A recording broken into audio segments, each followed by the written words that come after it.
Welcome to the Word of God, Sower International Ministries Incorporated. It is Christ-centered and Holy Spirit-empowered ministry, teaching the Word of God in the power of the Holy Spirit. Our lesson today is the ascension of Jesus Christ. The ascension of Jesus Christ is the biblical event 40 days after resurrection, where Jesus bodily ascended into heaven to sit at God's right hand. It marks the completion of his earthly mission, his exaltation as king, the initiation of his intercession as high priest, and allows the sending of the Holy Spirit. Key biblical meanings why Jesus Christ ascended to heaven. Number 1, enthronement and authority. Jesus took his seat at the right hand of God, signifying supreme authority over heaven and earth, fulfilling Daniel chapter 7 verse 13 and 14 and Psalms 110 verse 1. Let us read Daniel chapter 7 verse 13 to 14. In my vision at night I look, and there before me was one like a son of man, coming with the clouds of heaven. He approached the Ancient of Days and was led into his presence. He was given authority, glory, and sovereign power. All nations and people, every language, worship him. His dominion is an everlasting dominion that will not pass away, and his kingdom is one that will never be destroyed.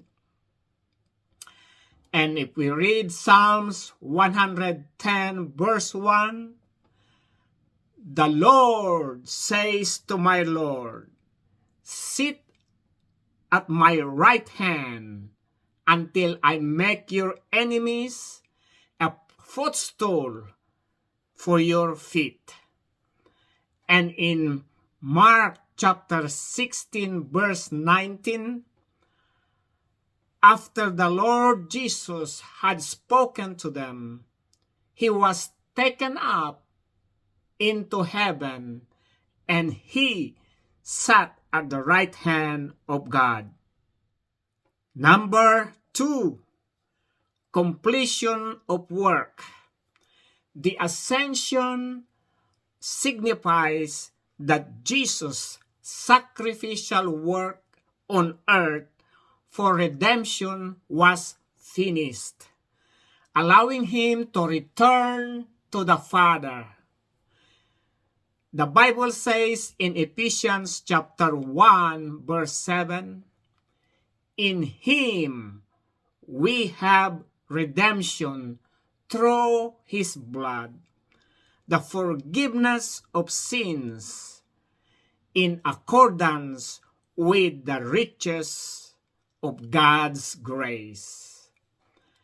And in John chapter 19 verse 30, when he had received the drink, Jesus said, it is finished. With that, he bowed his head and gave up his spirit. Number 3, Jesus Christ is exalted by the Father. The one with whom the Father is well pleased was received up in honor and given a name above all names. Ephesians chapter 1 verse 20 to 23 says, He exerted when He raised Christ from the dead and seated Him at His right hand in the heavenly realms, far above all rule and authority, power and dominion, every name that is invoked, not only in the present age, but also in the one to come.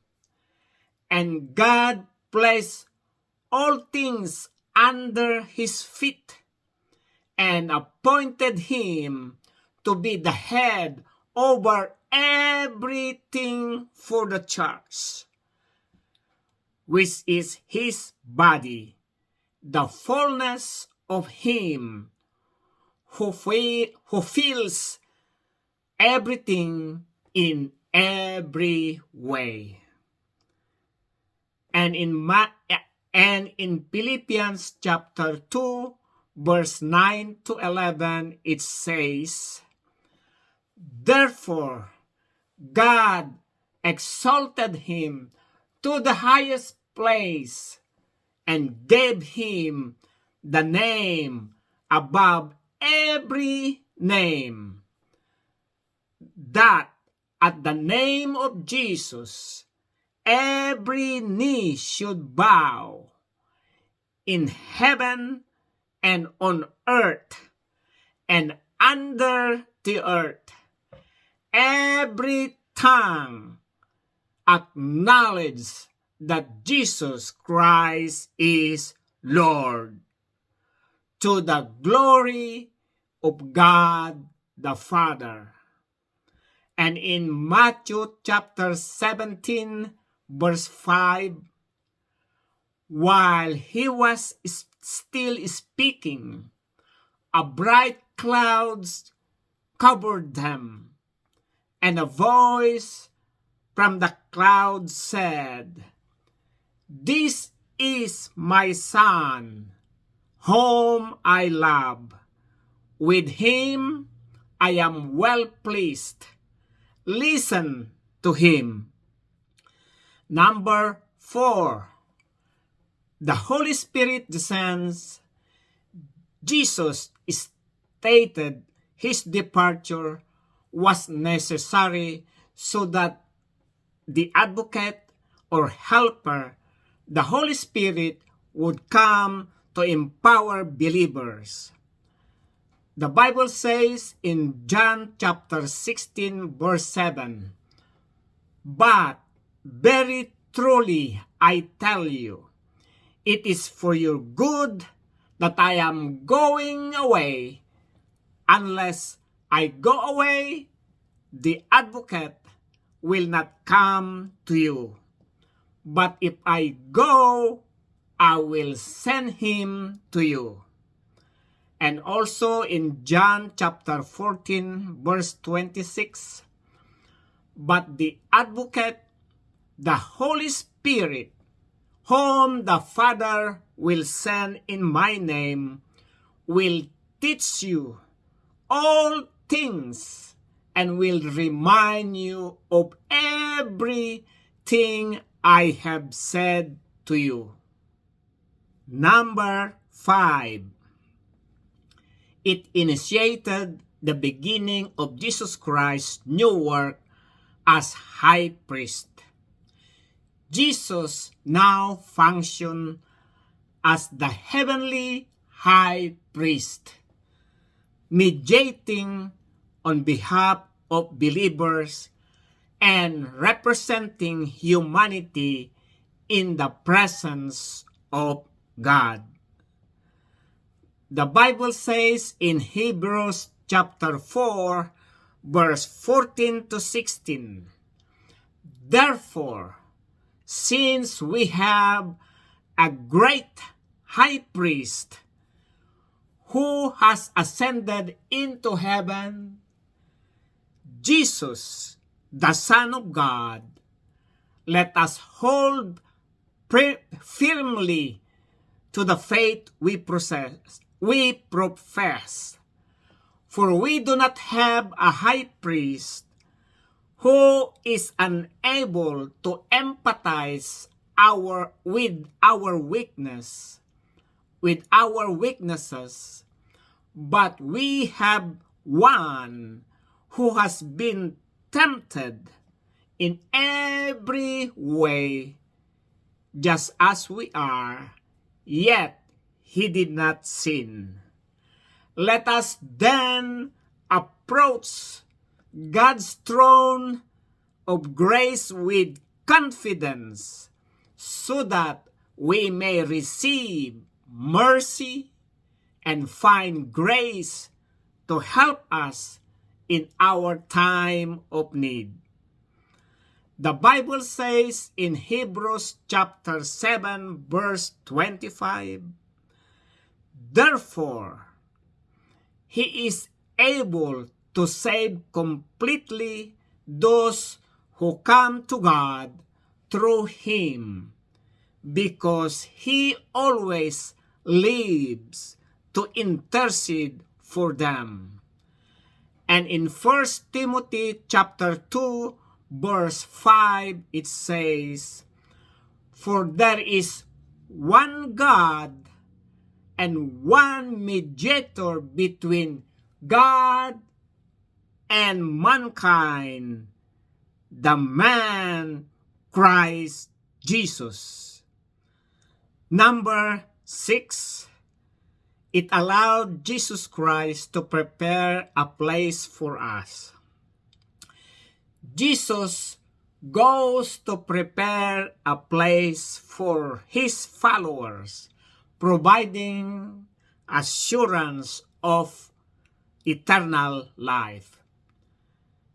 The Bible says in John chapter 14, verse 2, "My Father's house has many rooms. If that were not so, I would have told you that I am going there to prepare a place for you." Number 7, it sets the pattern for Jesus Christ's return.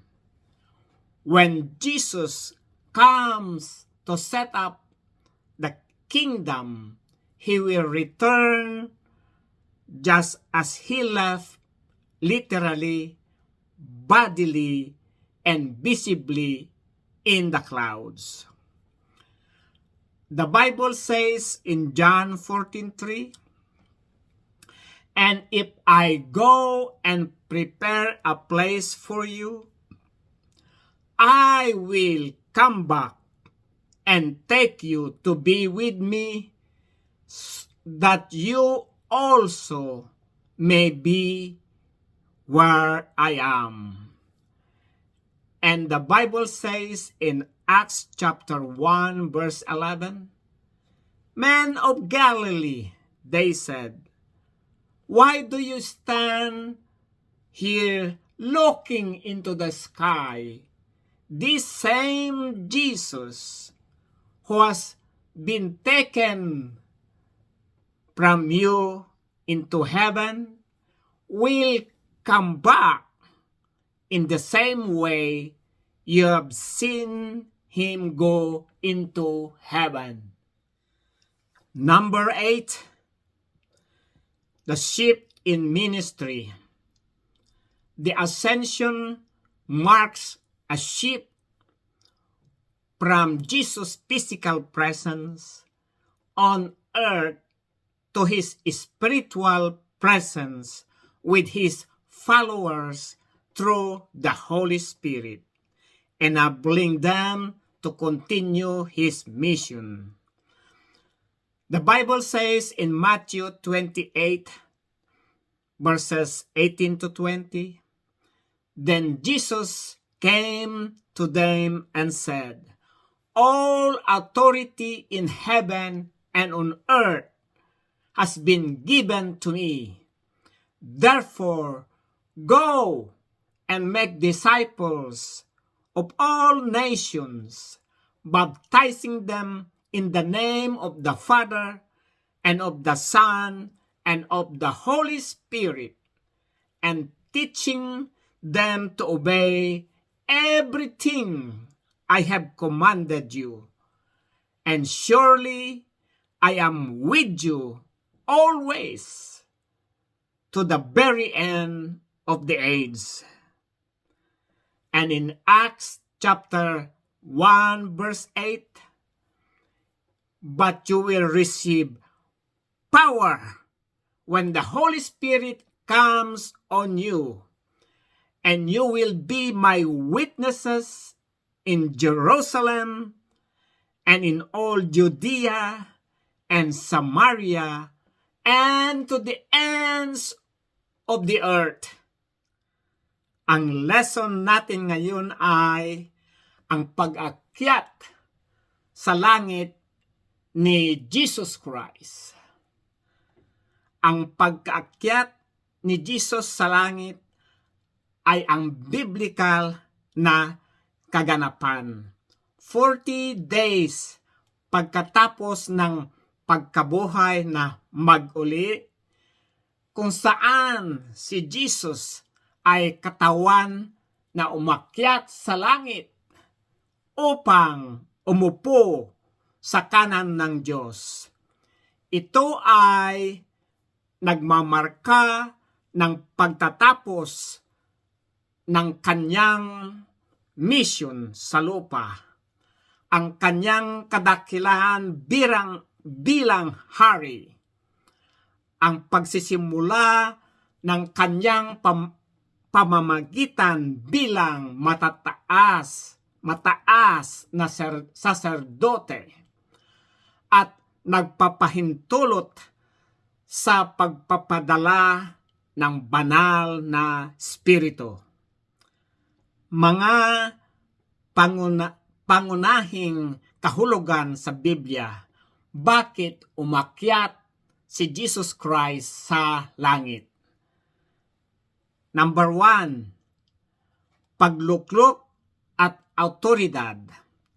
Si Jesus ay umupo sa kanang kamay ng Diyos na nagpapahiwatig ng pinakamataas na autoridad sa langit at sa lupa, na tinutupad ang Daniel chapter 7 verse 13 to 14 at saka sa Psalms 110 verse 1.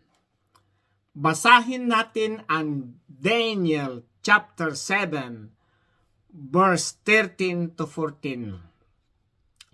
"Patuloy akong nakakita sa pangitain sa gabi, at narito ang isang gaya ng anak ng tao na dumarating kasama ng mga ulap. At siya'y lumapit sa matanda sa mga araw at hinarap sa kanya.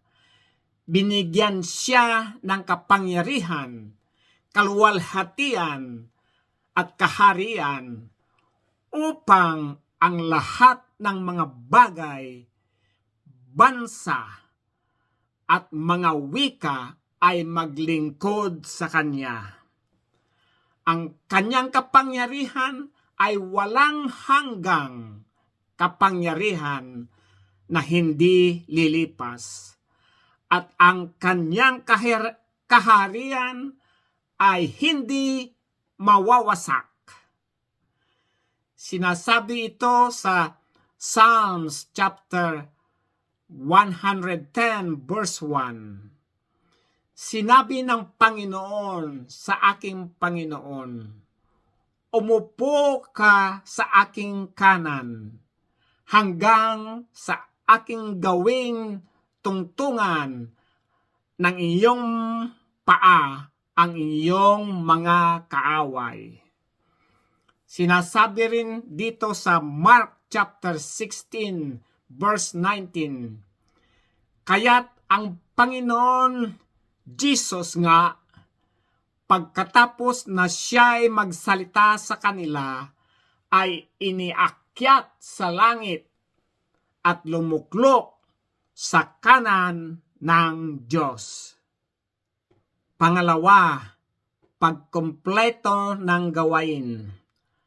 Ang pag-akyat sa langit ay nanguhulugan na ang gawin pagsasakripisyo ni Jesus sa lupa para sa pagtubos ay natapos na, nagpapahintulot na sa kanya na bumalik sa Ama. Sinasabi ito sa Ephesians chapter 1 verse 7, sa kanya'y mayroon tayong katubusan sa pamagitan ng kanyang dugo, na kapatawaran ng ating mga kasalanan, ayon sa mga kayamanan ng kanyang biyaya. Sinasabi rin ito sa John chapter 19 verse 30. Nang matanggap ni Jesus ang suka, ay sinabi niya, natupad na, at itinungo ang kanyang ulo at siya'y namatay. Number 3. Si Jesus Christ ay dinadakila ng Ama. Ang isa na lubos na kinalulugdan ng Ama ay tinanggap sa karangalan at binigyan ng pangalan higit sa lahat ng pangalan. Sinasabi ito sa Ephesians chapter 1 verse 20 to 23. Kanyang isinagawa ito kay Kristo. Nang kanyang muling buhayin, siya ay mula sa mga patay at pinaupo sa kanyang kanang sa sangkalangitan, higit na mataas kaysa lahat ng pamunaan, kapamahalan, kapangyarihan, at paghahari, at sa bawat pangalan ay na pinangalanan. Hindi lamang sa panahong ito, kundi maging sa darating na panahon.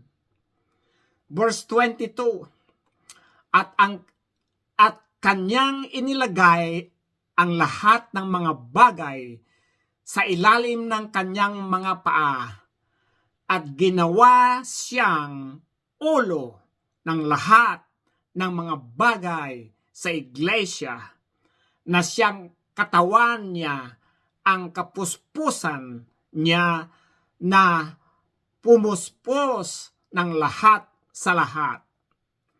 Sinasabi rin ito sa Philippians chapter 2 verse 9 to 11. Kaya siya naman ay itinaas ng Diyos at siya'y binigyan ng pangalan higit sa lahat ng pangalan, upang sa pangalan ni Jesus ay lumuhod ang bawat tuhod sa langit at sa lupa, sa ilalim ng lupa, at ipahayag ng bawat dila na si Hesus Kristo ay Panginoon sa ikaluluwalhati ng Diyos Ama. Sinasabi rin ito sa Matthew chapter 17 verse 5. Samantalang nagsasalita pa siya, biglang naliliman siya ng isang maliwanag na ulap at may isang tinig mula sa ulap na nagsasabi, "Ito ang minamahal kong anak. Sa kanya'y kayo'y lubos na nalulugod. Makinig kayo sa kanya." Number 4. Ang pagbaba ng banal na espiritu. Sinabi ni Jesus na ang kanyang paglisan ay kinakailangan upang at tagapagtanggol o katulong ang banal na espiritu ay dumating upang bigyan kapangyarihan ang mga mananampalataya.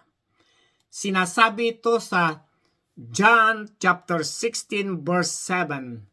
"Gayon may sinabi ko sa inyo ang katotohanan. Makakabuti sa inyo na ako'y umalis, sapagkat kung hindi ako aalis, ang mang-aaliw ay hindi darating sa inyo. Ngunit kung ako'y umalis, siya ay susuguhin ko sa inyo." At sinasabi rin ito sa John chapter 14 verse 26. "Subalit ang mang-aaliw, ang Espiritu Santo na susuguhin ng Ama sa aking pangalan, siya ang magtuturo sa inyo ng lahat ng mga bagay at magpapaalaala sa inyo ng lahat ng aking sinabi sa inyo." Number 5. Ipinhiwatig nito ang pasimula ng bagong gawin ni Jesus Christ bilang mataas na saserdote. Si Jesus ngayon ay gumaganap bilang ang makalangit na mataas na saserdote, manananggitan sa ngalan ng mga mananampalataya at kumakatawan sa sangkatauhan sa presensya ng Diyos. Sinasabi ito sa Hebrews chapter 4 verse 14 to 16. "Yamang tayo'y mayroon isang marangal at pinakapunong pari na pumasok sa kalangitan, si Jesus na anak ng Diyos, ay hawakan natin matatag ang ating ipanahahayag, sapagkat tayo'y mayroong isang pinakapunong pari na marunong makiramay sa ating mga kahinaan, isa na tinukso sa lahat ng mga paraan gaya rin naman natin, ngayon may walang kasalanan." Verse 16. "Kaya't lumapit tayong may kapatangan sa trono ng biyaya upang tayo'y tumanggap ng awa at makatagpo ng biyaya na makakatulong sa panahon ng pangangailangan." Sinasabi rin ito sa Hebrews chapter 7 verse 25. "Dahil dito, siya'y kakayahang iligtas ng lubos ang mga lumalapit sa Diyos na sa pamagitan niya. Yamang lagi siyang nabubuhay upang mamamagitan para sa kanila." At sinasabi rin ito sa 1 Timothy chapter 2 verse 5, "Sapagkat may isang Diyos at may isang tagapamagitan sa Diyos at sa mga tao ang taong si Kristo Jesus. Number 6, pinahintulutan nito si Jesus Christ na maghanda ng isang lugar para sa atin. Pumunta si Jesus upang maghanda ng isang lugar para sa kanyang mga tagasunod na nagbibigay ng katiyakan ng buhay na walang hanggang. Sinasabi ito sa John chapter 14 verse 2, sa bahay ng aking ama ay maraming tahanan. Kung hindi gayon, sasabihin ko ba sa inyo na ako'y paparoon upang maghanda ko ang lugar para sa inyo? Number 7, nagtatakda ito ng huwaran para sa pagbabalik ni Jesus Christ.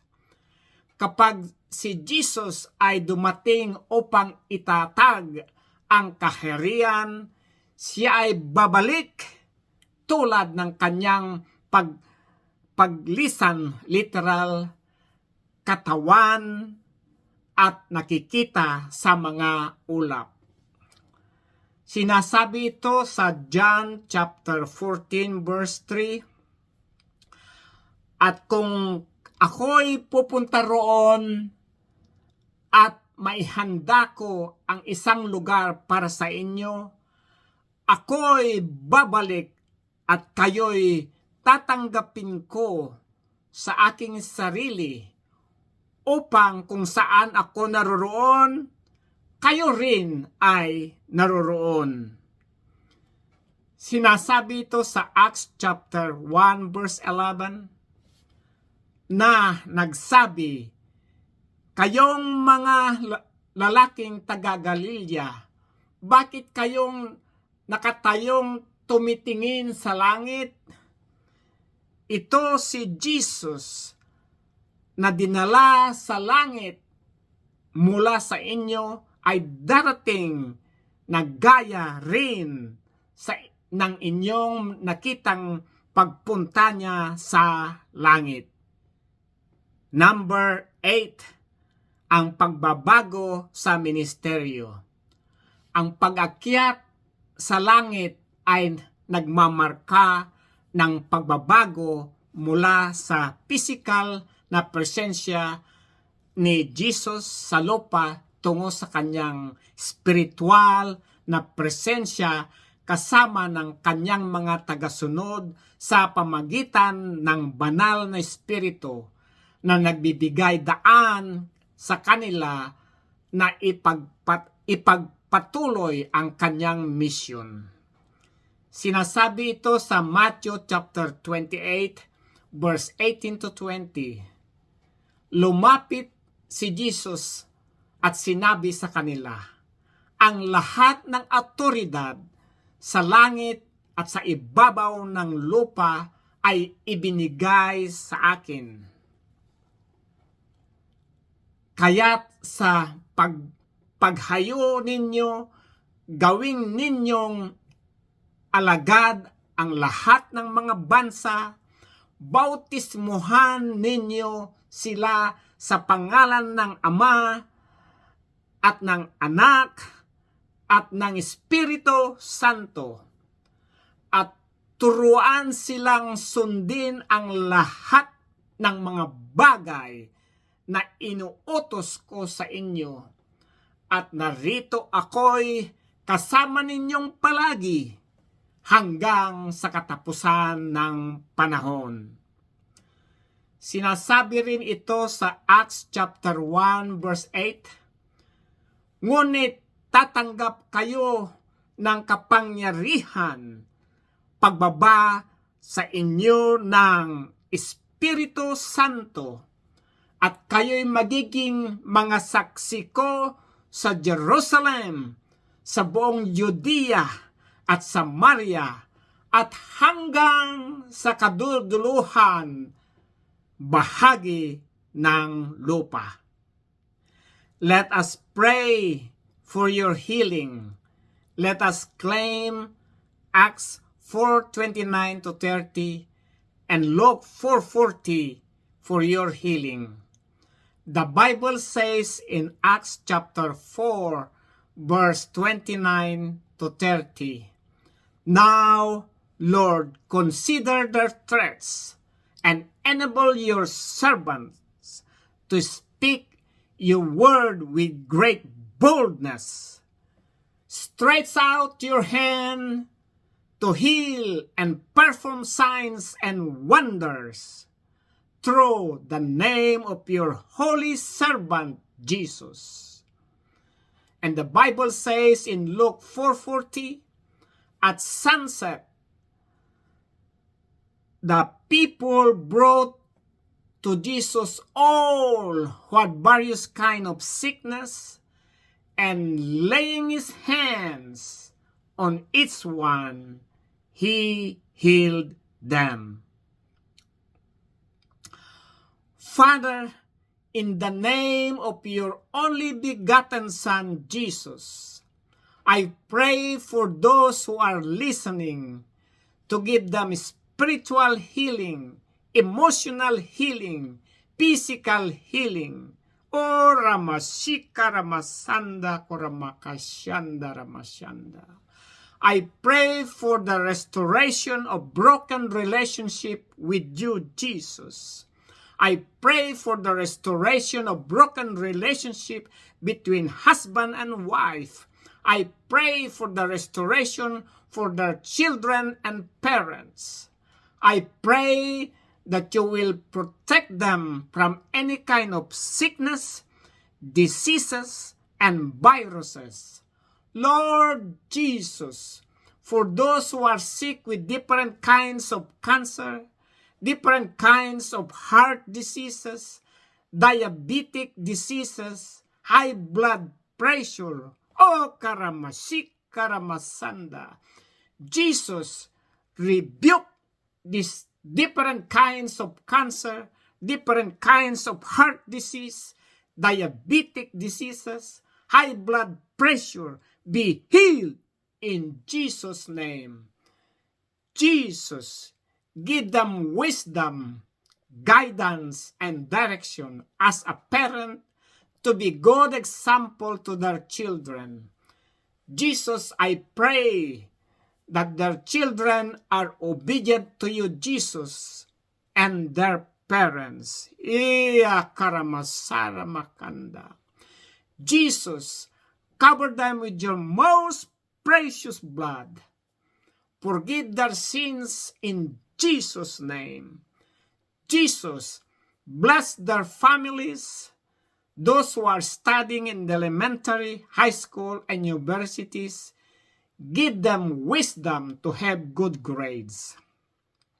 Lord, I ask for their guidance that they will be successful in their studies and give them a place of work after they finish in colleges, universities, in Jesus' name. Jesus, I thank you that you are the same yesterday, today, and forever. Thank you, Jesus, that you heal us today. Thank you, Jesus, for healing us. Amen. This is the end of our study.